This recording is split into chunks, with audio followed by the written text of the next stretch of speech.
Hello everyone, welcome back to our Cat and Rat show.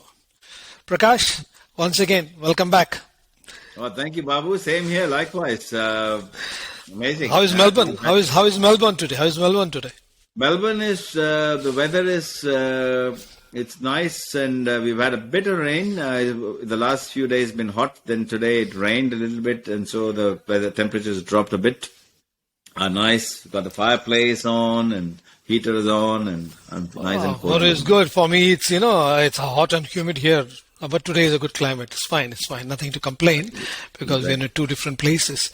So Prakash, in our first episode, we were talking about, about Prakash, about why. I think we didn't complete it. We didn't go into that why. So Right.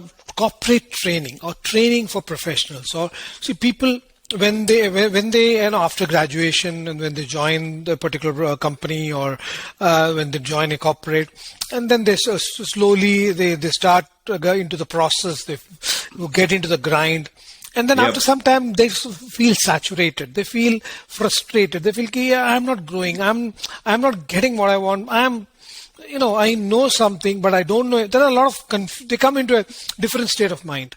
So can we look into that? Why and how to solve this? Yep.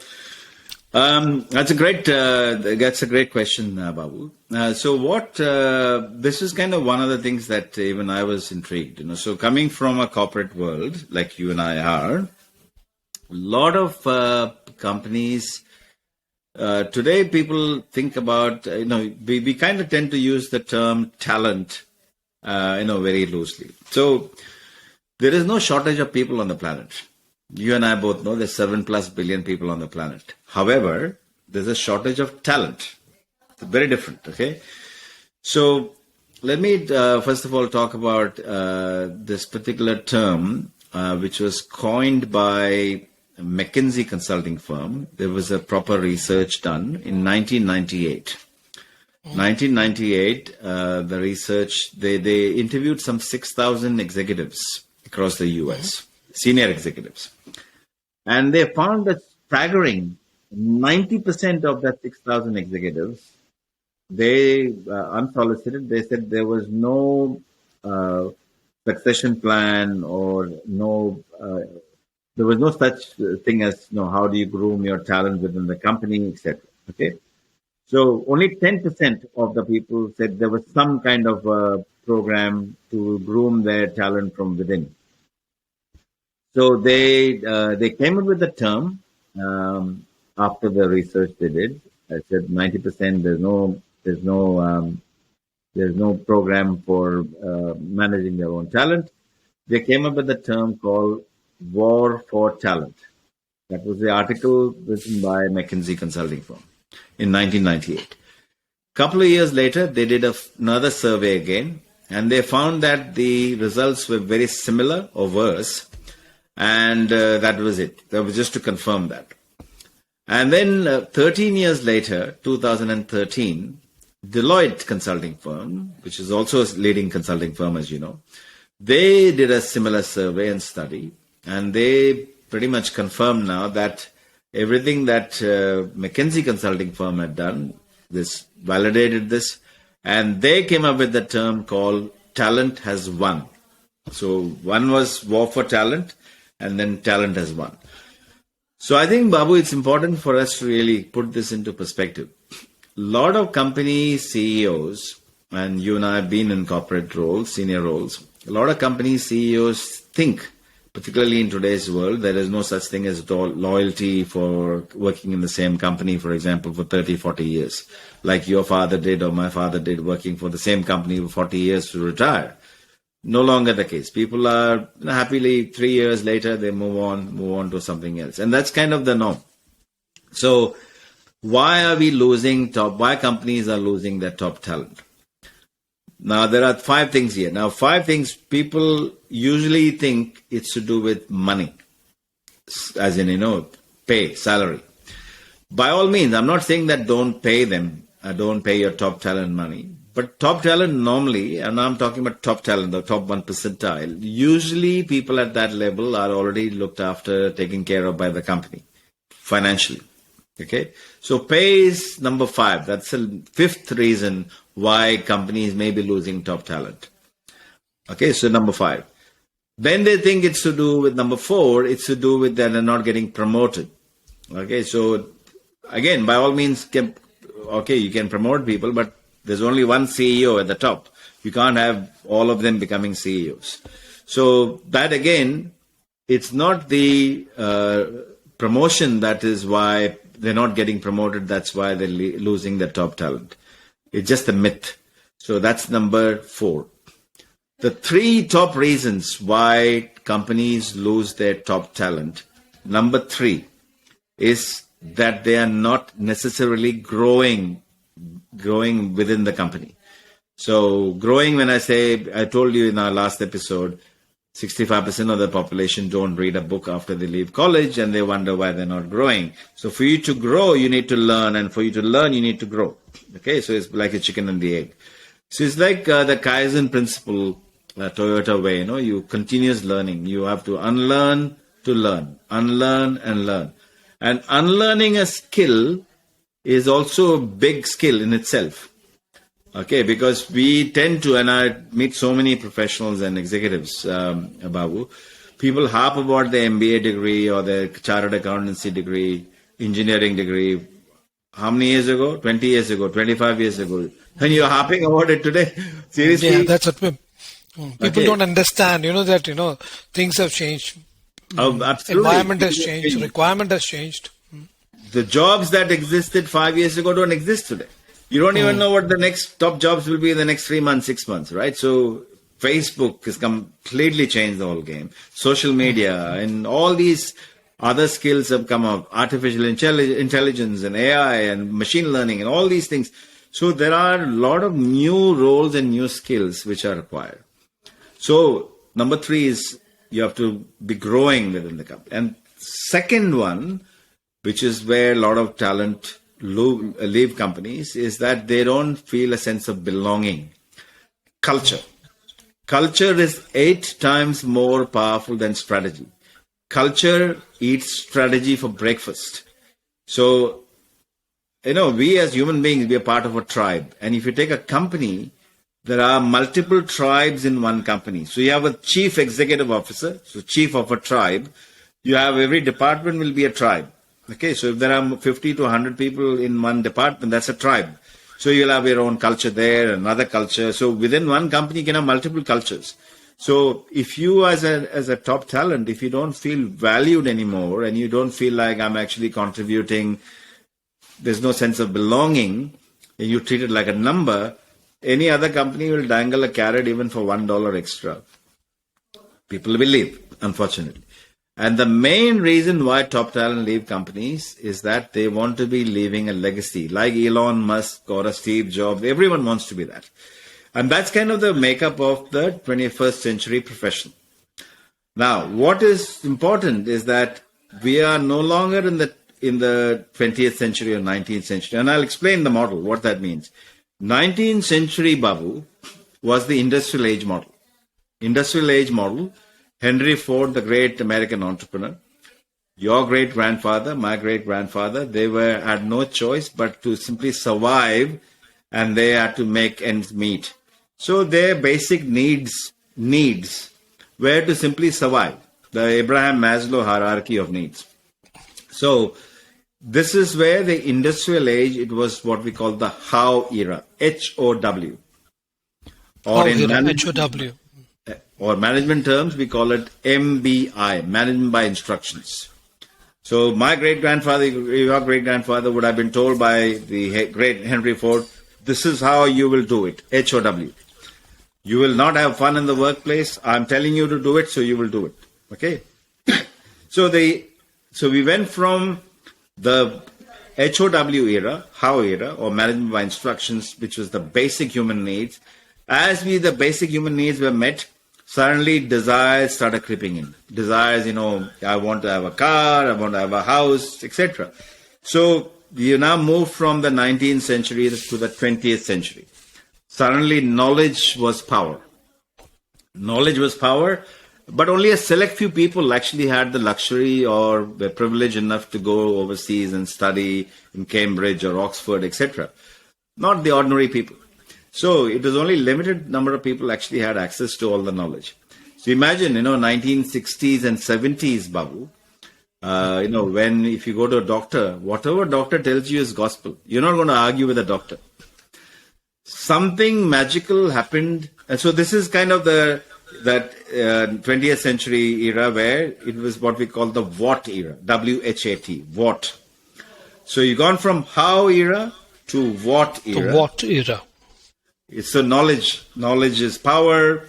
So this is a management term called MBO, management by objectives. So we went from MBI to MBO. Something magical happened in 1990s. Google appeared, Wikipedia came, completely flipped the game. So if you remember when we were growing up, we had this Britannica encyclopedia in our showcase. I probably hardly opened the book ever, but people would come and say, "Oh my God, you got Britannica encyclopedia!" Like you were like showing off how knowledgeable you were, etc. But the idea is that you were wanting to know. It was seen. You wanted to be perceived as being very knowledgeable, etc. So. And the funniest part is it was given on EMI schemes to people. Exactly. It was not cheap. It was not cheap. So people would have them in their showcase collecting dust and nothing happened. So 1990 when Google appeared and Wikipedia came, overnight Britannica and this like the whole encyclopedia went poops. Okay, because there was because anything and everything is now accessible on the internet. Okay, not even internet, Google. So the Google became the word. Everyone started using Google. So now you don't say I'll check on the internet. I'll say go and Google up. Yeah. So now we've gone from the what era and we are now gone past the information age. We are no longer in the information age. We've gone past it. We have now come into the 21st century. It's the conceptual age, the Y era, W-H-Y. MBV, management by values. So you have the millennials of today, the Gen Zs of the world. They all want to be a free spirit. I don't want to work for anyone. I don't want to have a boss. I want to have a moonlighting, flexible workplace, all of that. COVID has come and amplified that even more. So now we are in the age of ideas, which is the new form of currency. And ideas meaning this was predicted in the 1980s by late Professor Sumitra Ghoshal, who actually said we're going from business process outsourcing to knowledge process outsourcing. That's kind of the transition now be happening. So now we are no longer, we have the best time ever, opportunity-wise, where we can take all these collective years of wisdom of ours, each of us, and if we can capture them, package them, and if we can present this to make someone else's life, solve a problem of someone else, then they're happy to pay a premium for it. That's what this game is. And for that to happen, it's not just like willy-nilly just going and say, "Oh, I think I have got some knowledge." No. How do you in a very organized, structured way and eloquently present this so it's not only relevant, but it's thorough, it's elegant, but it's also unique. That is where people can charge a premium. And people are doing it. And that's what we will also be teaching. How do you write a book and how do you become a masterful storyteller? These are no longer nice to have skills. So the soft skills are the new hard skills. So you are an engineer, Babu, for example. Engineering, by all means, you must have an engineering degree, no doubt. Even engineering, for example, take this site called Udacity, Udacity. They have nano degrees. So rather than saying I will do mechanical engineering for the next 5 years, and by the time 5 years comes, the world has changed, and that's irrelevant. You do have a couple of 2-week course on this machine learning, 2-week course on artificial intelligence, 2-week course on soft skills. Like that, you can stack up. And that way, you become much better, versatile professional. That's kind of where there is a need for innovation And because, as I said, attention span of humans now is 1 second less than a goldfish. How do you, in this, information clutter that we have, how do you make it relevant and have an engagement with the audience and to make it, make an impact? I think that's kind of where I think we will share through our podcast, through our programs, how they can go on to sharpen up and really stand out. And I use the analogy, Babu, where I spent some time in Dubai. In Dubai, there are many tall buildings, for example. So when I come back from Dubai, my friends don't ask me how are the tall buildings in Dubai. They don't. They only ask me how is the tallest building in the world, which is Burj Khalifa, 1 kilometer tall building. So this is a game, I'm calling it. So the way to play this game is we have to go inch wide, mile deep expertise, become the authority that when you speak on your topic of your expertise, whatever that topic happens to be, the place should vibrate. That is what this game is. So you become the game changer. And that is where what we call the blue ocean strategy, blue ocean. You probably heard of this company called Cirque du Soleil, circus company. When the 1980s, when we were going through, our form of entertainment was watching a circus, for example. But circus was a dying trend. Not many animal lovers hated circus because of the cruelty to animals.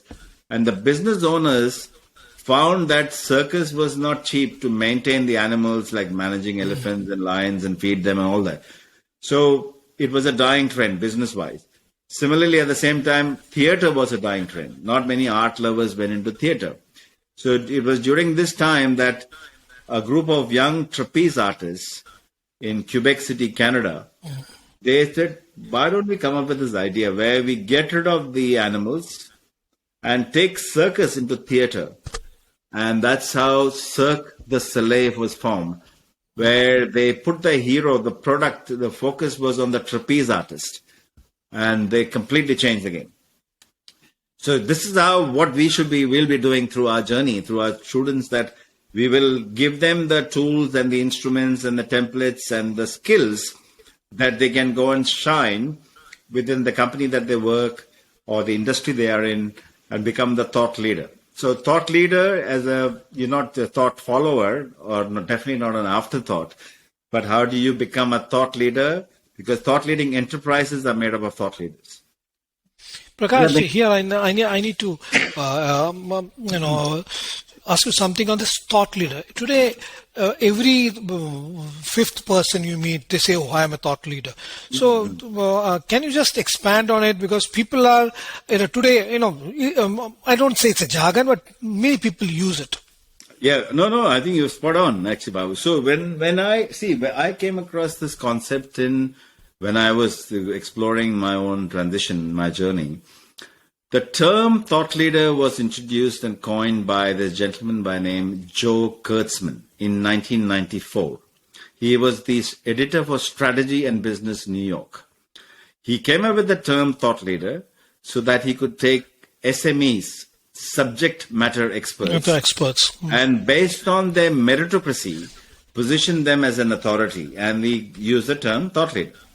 Okay, so there are thousands of articles written everywhere all over the world. Everyone is a thought leader.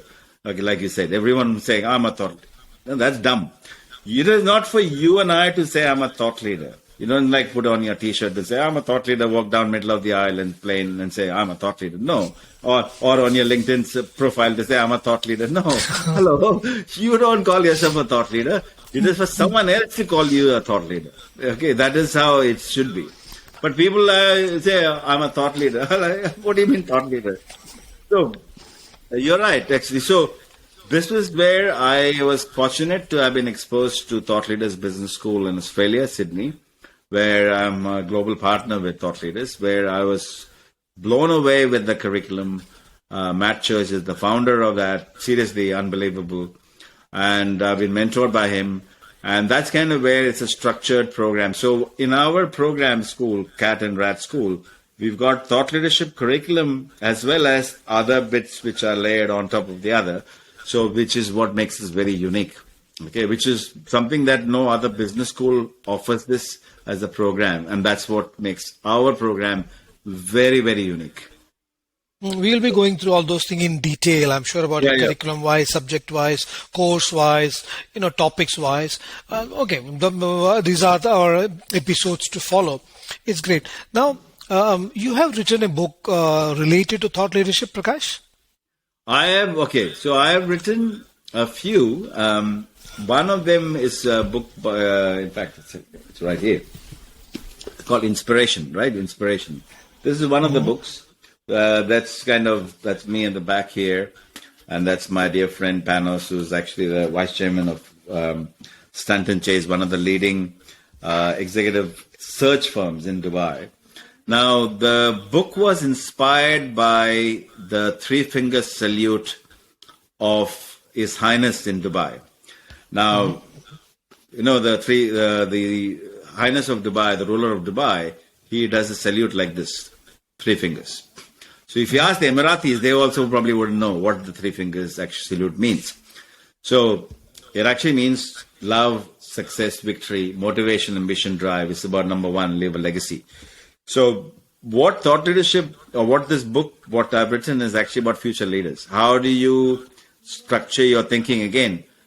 I've taken, there is something called plagiarism, which is to copy someone else's idea. That's dumb. Or you take someone else's idea and you give them attribution to say, I picked up this idea from ABC person.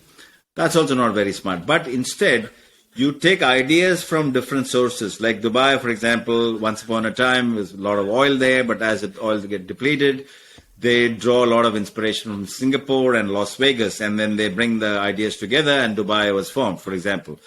So, same with Hublot watches, for example. Hublot, the founder of Hublot watches, picked up ideas from different sources. Similarly, if you take Apple as a product, Apple Mac, Steve Jobs did a great job, but he picked up ideas, calligraphy, and all the different ideas from different sources, and he brought them all together, and that's how Apple stands out with fashion, design, everything, and technology. So the same thing here. This book, what we are teaching you to actually be taking your own uniqueness, your own expertise, and be able to nurture them, bring it out, polish them, and then makes you stand out. That's what the book, Inspiration. The Inspiration book is one. And the other book that I wrote, Babu, was Fail Smart. Fail Smart. Because people talk about their success stories and tell you how wonderful they are. But behind every success, there are many failures. I've had many failures. And those failures now, those moments of despair, those moments of darkness where I thought even my own shadow had abandoned me, I think now I realize that the failure was the foundation to success. The more failures we have, the better, the faster the learning. Right? Yeah, well, this can be related by people working in any environment, be it corporate or be it an entrepreneur. And as they progress in their, journey, their career, yes, there will be a lot of pitfalls, there will be a lot of failures, there will be a lot of things which when they look back, they should not have done. So in our program, I think we will be covering all those aspects. Oh, without a doubt. So I think, like we were saying in our previous episode as well, these are lessons from the School of Hard Knocks.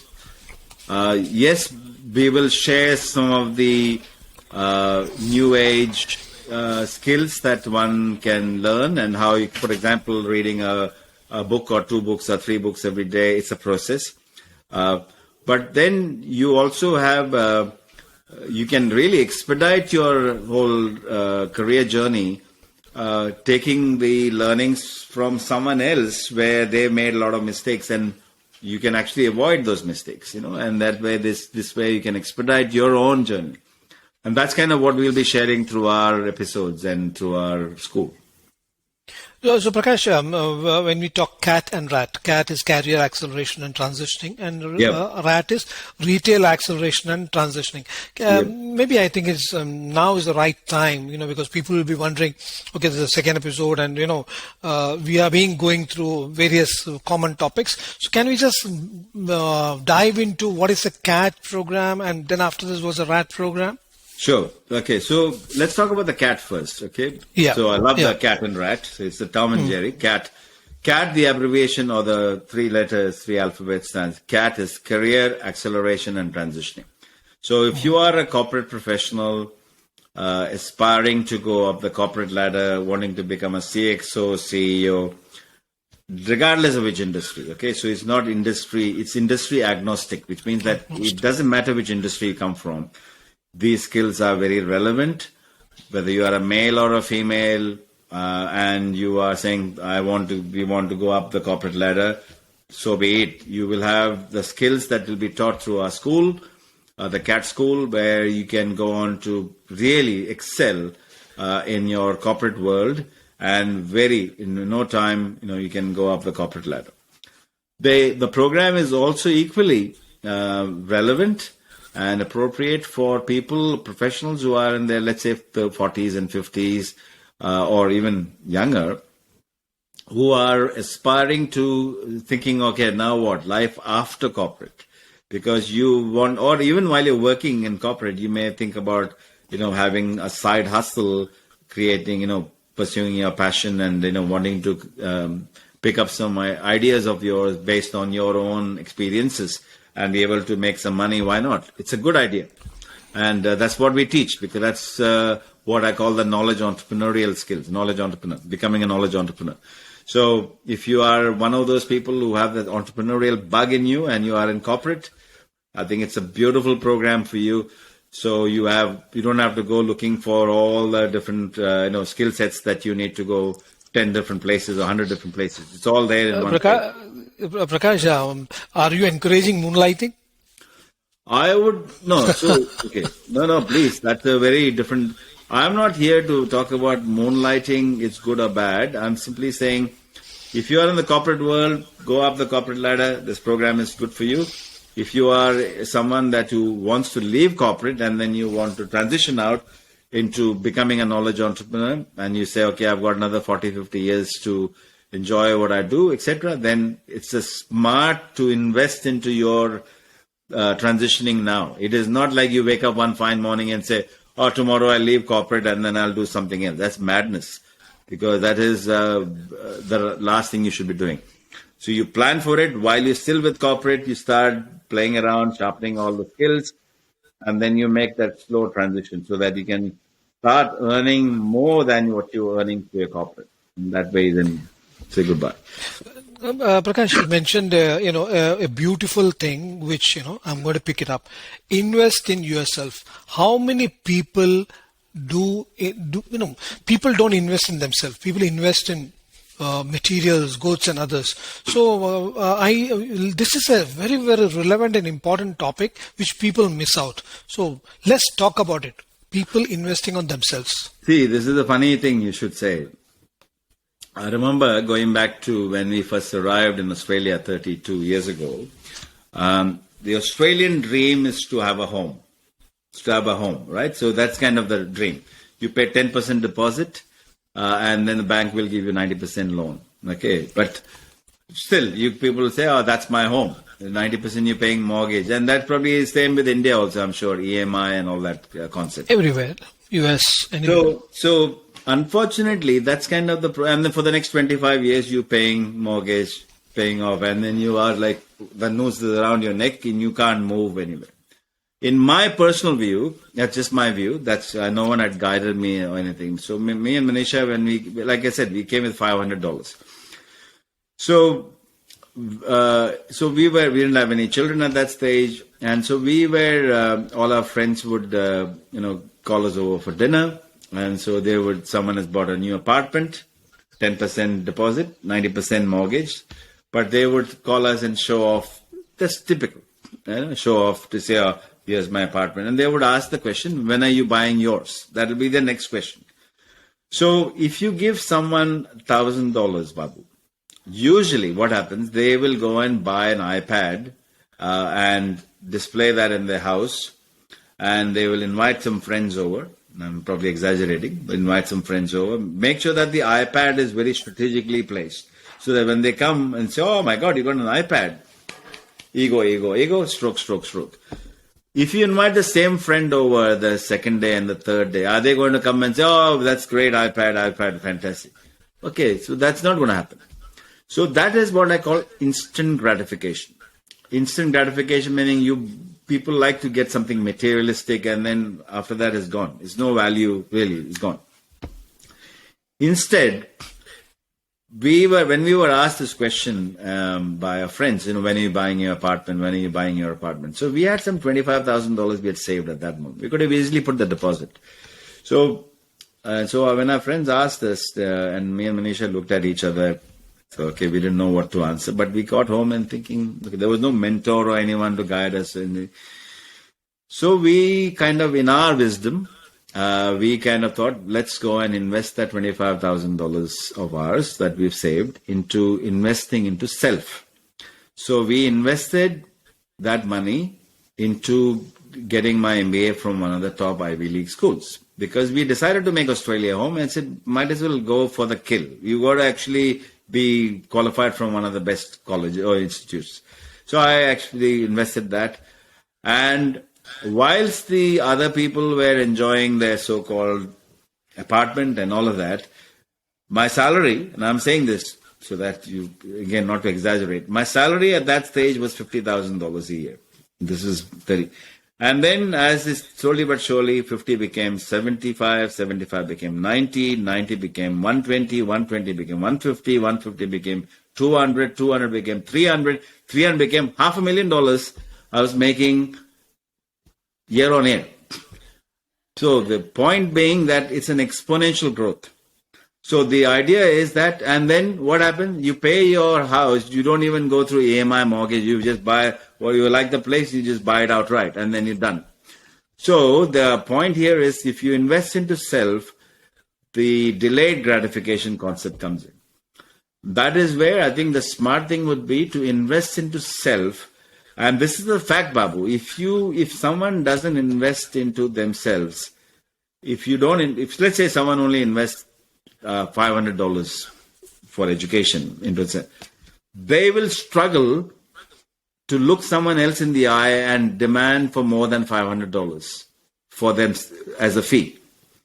They will struggle because that will eat into their subconscious mind, self-image, because they have not invested into themselves. That's just the psychology.